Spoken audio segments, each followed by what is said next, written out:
Good evening. It's been a long time since I've been on here. A couple years actually since I've posted anything new. But I just wanted to share something new with all of y'all. I got a new ukulele today. And it's not that one, it's this one. This is my first vintage instrument, and I am really excited about it because it is just amazing. It is a 1925 Regal Red Head ukulele, and being from 1925, it is 92 years old, and it is just amazing. So I got it today.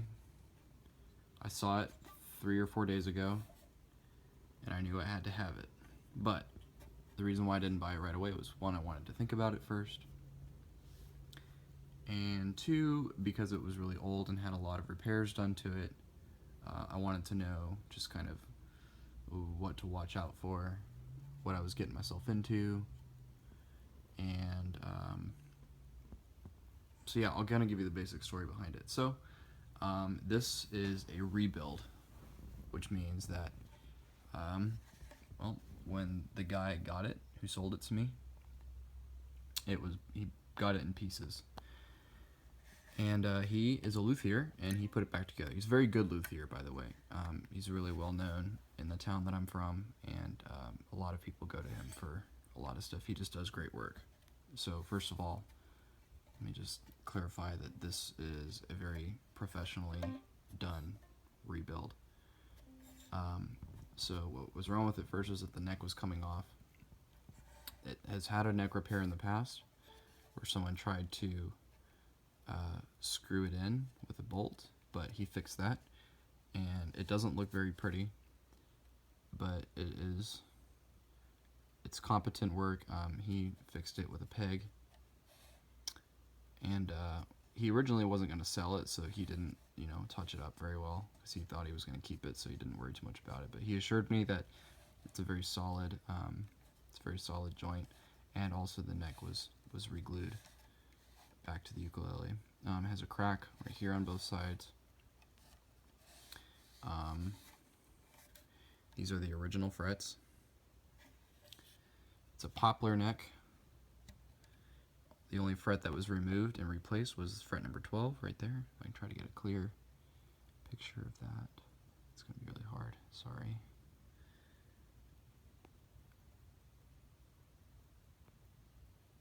Okay, so yeah, there are 2 little holes right there, and that is from someone, I think, trying to screw, I don't remember what he said it was. I think they were trying to screw it there too, but he fixed those. And those 2 holes, the wood that is in there is koa, I think. Now, there were several cracks in the top, in the sides, and in the back. There's cracks all over the place, and he's repaired all those. The rosette around the sound hole, that's all inlaid. None of that is decal. You can't really see it, but the label on the inside is still there, and it has a lot of signatures on it. And I need to get a light and read what all the signatures are, because I have no idea who or what this has come into contact with. But I'd like to know who those people are. This is the original bridge, but all of the paint was scraped off of it. So this is just the wood that was underneath all the paint. And I personally have seen the pictures of the old ones, and I like this a lot more. Has a little bit of an intonation problem, just because the bridge on a ukulele is supposed to be slightly angled. So the intonation's not perfect, but at the same time, it is a 92-year-old instrument. One of my favorite parts of that is the decal. Didn't touch any of that. I just think it's hilarious. And I don't know why, I think it's funny. It's just kind of humor. The friction pegs, these are new pegs. These are not the original ones. The original ones are red. and were much less fancier than these are. These are Brazilian rosewood tuning pegs, which I think is just really, really cool. And the luthier, he matched these up to the holes, and they're good to go. Basically, they're much better than what would have come in it. I've never owned a friction peg tuned instrument before, and I will tell you it is definitely complicated to try to tune it, but it does a pretty good job of staying in tune once it's there. And I think they're just neat. They're a lot of fun. They look really great too. And this Brazilian rosewood, you can't go wrong with that. And I think the final part of it that I really love is this, just the wood that's used for the body. It is gorgeous. And this lighting just does not do it justice at all. But this, the guy at the store told me it was koa, or told me he thought it was koa, but it could be something else. And I did some research, and I found out that these ukuleles made from the 20s to the 30s were not made with koa. They were made with Cuban mahogany, which you cannot get anymore.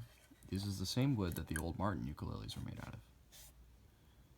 And I don't think it looks like koa. It definitely looks more like mahogany.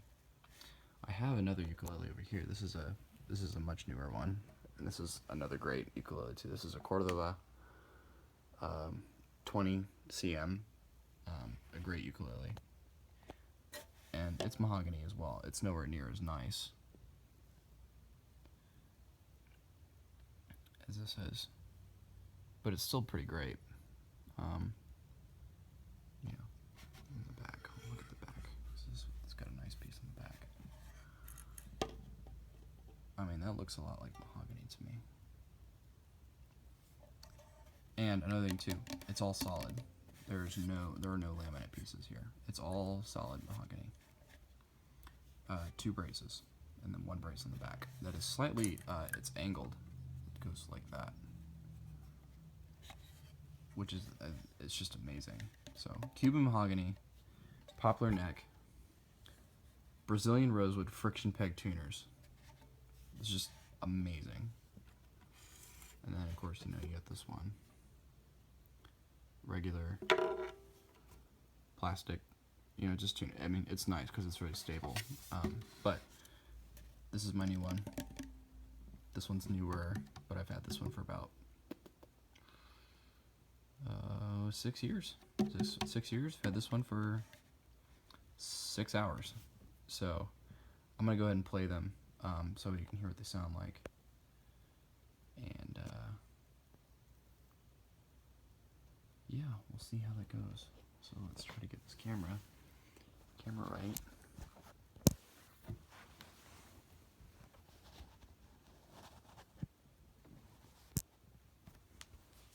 Okay, I haven't had really a chance to check this, so I hope you can see me okay. All right, so this is the new one with the curly Cuban mahogany. And it sounds great. So it goes.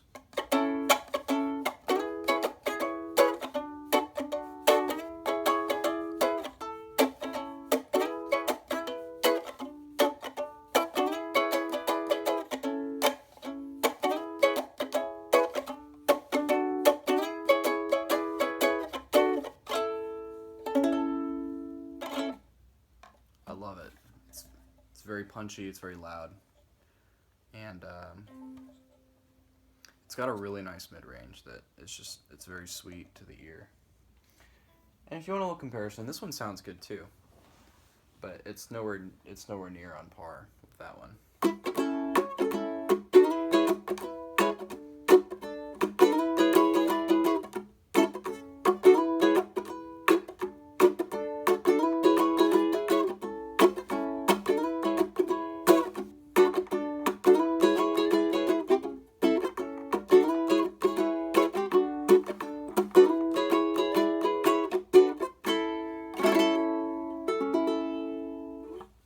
Also, this one's a tenor, so it's much bassier, whereas this one's a soprano, which is much stronger in the mid-range and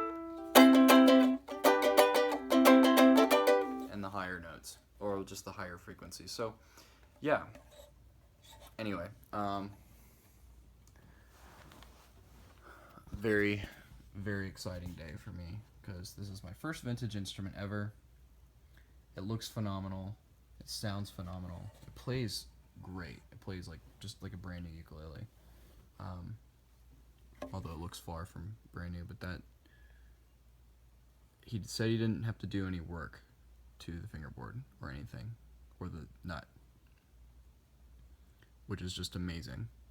So, really good instrument. I got it for a pretty good price because it's a rebuild.